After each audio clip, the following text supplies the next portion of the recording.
नमस्कार,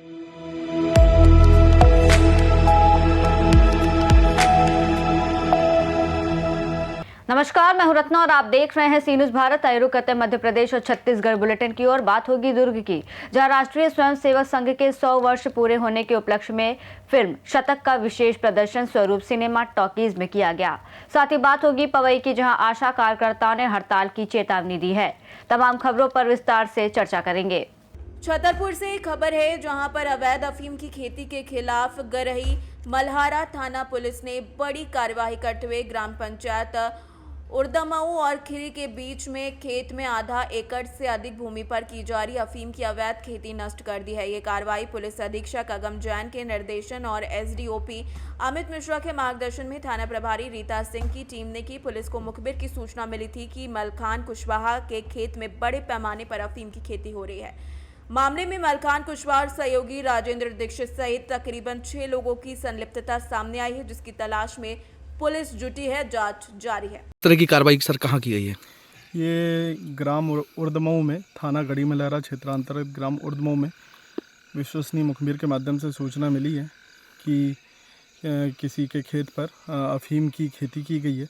उस अवैध अफीम की खेती पर आज पुलिस ने रेड कार्रवाई की है राजस्व टीम के साथ मौके पे, और आगे विधिवत इसमें कार्रवाई की जा रही है। लगभग कितना क्या अफीम कुछ आकलन हुआ है? चूँकि चीज़ें प्रक्रियागत हैं और अभी मौके पे कार्रवाई चल रही है, तो अभी स्पष्ट रूप से नहीं बताया जा सकता, लेकिन कार्रवाई चल रही है। आगे सर किसका खेत था सर ये खिरी में? अभी चूँकि पटवारी और राजस्व की टीम वहाँ पे मौके पे मौजूद है और वो खसरा नंबर और भूस्वामी का पहचान अभी स्पष्ट रूप से हमें बताएंगे, उसके बाद ही चीज़ें स्पष्ट हो पाएगी। छतरपुर से सी न्यूज संवाददाता कुलदीप सक्सेना की रिपोर्ट।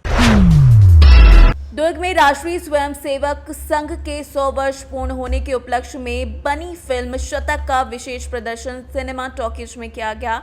कार्यक्रम का आयोजन मंत्री गजेंद्र यादव के नेतृत्व में हुआ, जिसमें सामाजिक कार्यकर्ता, जनप्रतिनिधि, भाजपा पदाधिकारी बड़ी संख्या में शामिल हुए। इस दौरान मंत्री गजेंद्र यादव ने कहा कि संघ के पिछले एक शताब्दी में राष्ट्र निर्माण, सामाजिक समरसता और सांस्कृतिक जागरण में महत्वपूर्ण योगदान दिया है। स्वयंसेवक निस्वार्थ भावना के साथ समाज में अंतिम व्यक्ति तक सेवा पहुंचाने का कार्य कर रहे हैं। आज 100 वर्ष पूर्ण हो रहा है 2026 को।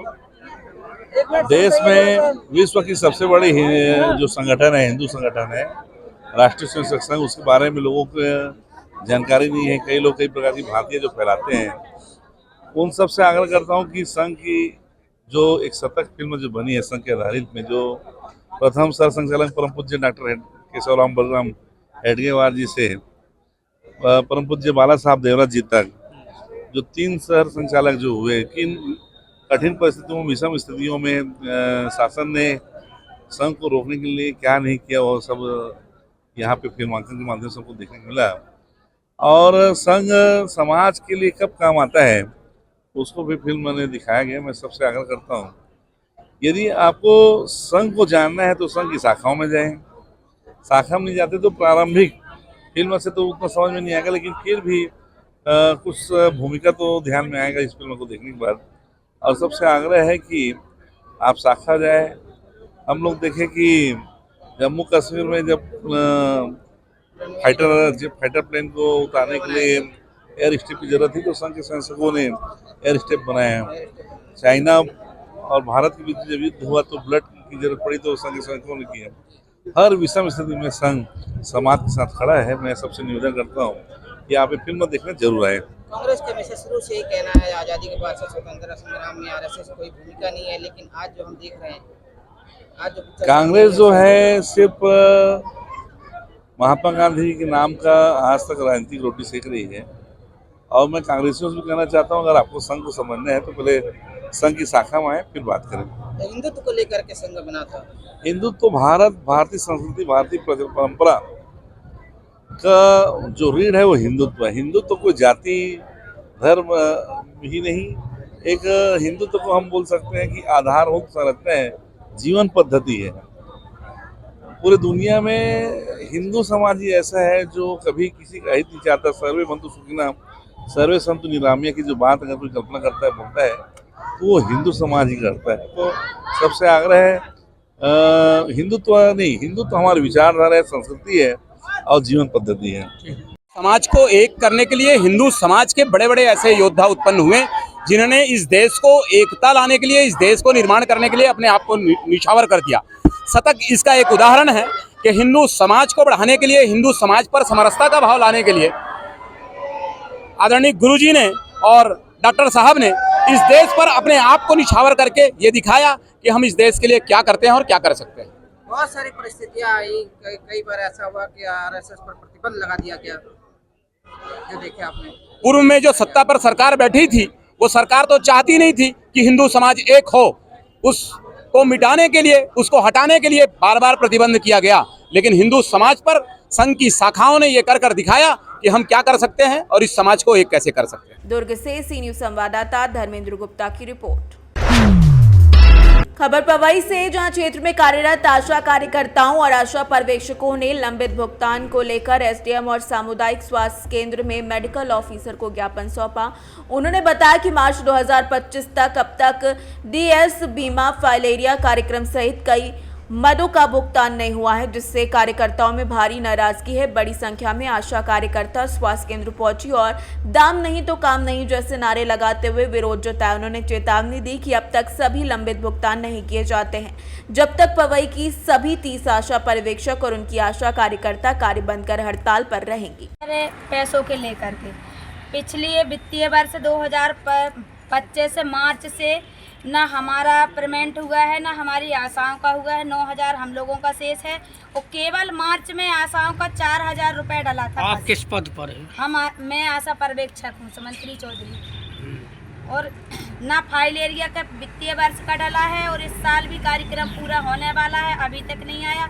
हम लोगों की, हमारी और हमारी आशाओं की बीमा राशि दी जाती है, वो भी नहीं मिली और न ड्रेस कोड का पैसा मिला है। और अभी तक हम लोगों ने पता किया है सभी ब्लॉकों में जनवरी माह तक का पेमेंट हो गया है और हमारे ब्लॉक में दिसंबर और जनवरी वो पिछले वित्तीय वर्ष का 2025 का मार्च का अभी तक पेमेंट नहीं हुआ है और दूसरा मार्च क्लोजिंग होने वाला है। सर कि मेरा नाम मीना पांडे है, पटोरी से हूँ आशा कार्यकर्ता। और 2000 मार्च 25 से अभी तक कोई वेतन नहीं डला। और अभी जो हम लोगों ने जनवरी में ज्ञापन दिया था उसमें समझा दी गई थी कि अभी तक डल जाएगा, लेकिन कोई वेतन नहीं डली है। और दिसंबर माह से टुकड़ों में वेतन डाली जाती है और समझाया जाता है कि डल जाएगी तो हम लोग मान भी लेते हैं। और जो टुकड़ों में पैसे आते हैं कहीं राज्य शासन से और केंद्र से पैसे आते हैं तो बोलते हैं कि हमने यहाँ से पेमेंट कर दिया, जो है पन्ना से डलेगा, पन्ना का भी पता नहीं चलता है। और जो हम लोग हैं सुनाते हैं लेकिन कोई सुनवाई नहीं होती है। जैसे बूस्टर का हुआ तो बोलते बूस्टर का भी यहाँ से नहीं डलता है, बाहर से डलता है। मीजल्स का तो बोलते हैं कि आधे पैसे यहाँ से डालेंगे, आधे पन्ना वाले जाना, तो हम लोग थोड़ी ना पन्ना जाएंगे। आप बताओ ना, वहाँ जाके पूछो सब क्यों पैसे नहीं डालते हैं। तो यहाँ आते हैं तो समझा देते हैं और कोई पैसे नहीं डालते हैं। और हम लोगों को आधी रात में डिलीवरी लेके आती है तो बोलते हैं आधे पैसे यहाँ के डिलीवरी में भी मिलते हैं, आधे पन्ना से मिलते हैं। तो मुझे नहीं है ये सब पता कि कहाँ से मिलते हैं क्या है, मुझे तो पूरी वेतन चाहिए। जो हम लोग काम करते हैं, मेहनत करते हैं, उसका पूरा पेमेंट चाहिए। और जो फाल एरिया में ड्यूटी लगाते हैं उसका भी 1 साल से कोई पेमेंट नहीं हुआ है। और 1 माह ड्यूटी लगाते हैं 600 रुपये में। वॉलेंटियर को भी हम अपने से पैसे दे के काम करवाते हैं। ये समस्या है। मेरी वरिष्ठ अधिकारियों से नम्र निवेदन। आज ये वेतन को लेके ज्ञापन प्राप्त हुआ है। इसमें ये मैं बताना चाहूँगा, आशाओं का कुछ भुगतान ब्लॉक से होता है, कुछ भुगतान जिले द्वारा किया जाता है। ब्लॉक से जो भुगतान होना है वो फरवरी तक का पूरा भुगतान कर दिया गया है। जिले से भी मैंने बात करी, उन्होंने भी बोला है कि भुगतान हमने कर दिया। जिले से जो भुगतान होता है उसमें कुछ दिनों का समय लगता है, 15 से 20 दिन का समय लगता है। वो भी मैंने जिला अकाउंटेंट से बात करी है, वो बोल रहे हैं कि इसको करा दिया जाए। 1 मार्च का भुगतान बचा हुआ है, उसकी भी नोटशीट बन गई है, वो भी 15 दिन में जैसा अकाउंटेंट बता रहे हैं कि जिले वाले वो हो जाए। उनका आरोप है कि कुछ कामों का पैसा आधा अधूरा दिया जाता है, क्या कैसा है? हाँ, ये 2 एक्टिविटीज़ का है। एक इनका अभी ड्रेस का बचा है और एक इनका बीमा का। 2 एक्टिविटीज़ का पैसा है, वो भी हम ये मार्च कंप्लीट होते होते इस फाइनेंशियल ईयर में उसको 100% कंप्लीट करा दें। अपनी समस्याओं को लेकर लंबे समय से सर ये हाँ, ये पोर्टल जब से ये बदला है, जब से ये सितंबर में ये पोर्टल चेंज हुआ है, इस पोर्टल में थोड़ा समय लगता है इस वजह से इसमें थोड़ी समस्याएं आ रही है। मार्च में ये सारे भुगतान कंप्लीट कर ले जाएंगे, मार्च कंप्लीट। दूसरा इनका ये कहना है कि तनख्वाह भी जो मिलती है वो भी आधी अधूरी दी जाती है। तनख्वाह आधी अधूरी तो नहीं दी जाती, तनख्वाह तो दो उससे मिलती, कुछ तनख्वाह ब्लॉक से मिलती है, कुछ जिले से मिलती है। जो ब्लॉक वाली तनख्वाह वो बिल्कुल समय पे दी जा रही है। अभी मैंने होली से पहले ही इनकी तनख्वाह पे थम लगाया था। पवई से सी न्यूज संवाददाता सुरेंद्र कुमार द्विवेदी की रिपोर्ट। खबर उमरिया से, जहां कुशमाहटा बीट पर लगे कुटिया गांव में खेत में जंगली हाथियों द्वारा गेहूं की फसल नष्ट कर दी गई है। किसानों ने शासन से गुहार लगाई है। बता दें कि उमरिया जिले के विश्वविख्यात बांधवगढ़ टाइगर रिजर्व में बतौर रेंज अंतर्गत कुशमाह बीट से सटे गांव के खेतों में हाथियों के झुंड ने गेहूं की फसल को नष्ट कर दिया, जिससे ग्रामीण क्षेत्र के लोगों ने शासन से गुहार लगाई है। तो वहीं ग्राम कोठिए में हाथी को लेकर दहशत का माहौल बना है। बता दें कि सूचना मिलते ही वन विभाग की टीम मौके पर पहुंचकर जांच में जुटी हुई है। ये रहने वाले हैं, मैं खेती करे रहूँ, मोर हाथी गेहूँ खा गए, मैं का खबर हूँ लड़का बच्चन का। 4 महीना हो गए यहाँ रहत खेतबा में, आज लाइटों काट दाई, हम कहाँ अंधियारे में रही खेतबा में। अब हम खा गए, हम का खबाऊ लड़का बच्चन का। 4 महीना हो गए खेतबा में रहा, लाइट के कारण हम घर चले गए, माल खा गए हाथी। अब हम का करी? 1 बजे नहीं घुसी यहाँ, 11 बजे घुसी नहीं हाथी। अब हम रात के घर चले गए, लाइटों नहीं रही, उजेला जला के देखी कुछ नहीं दाइना।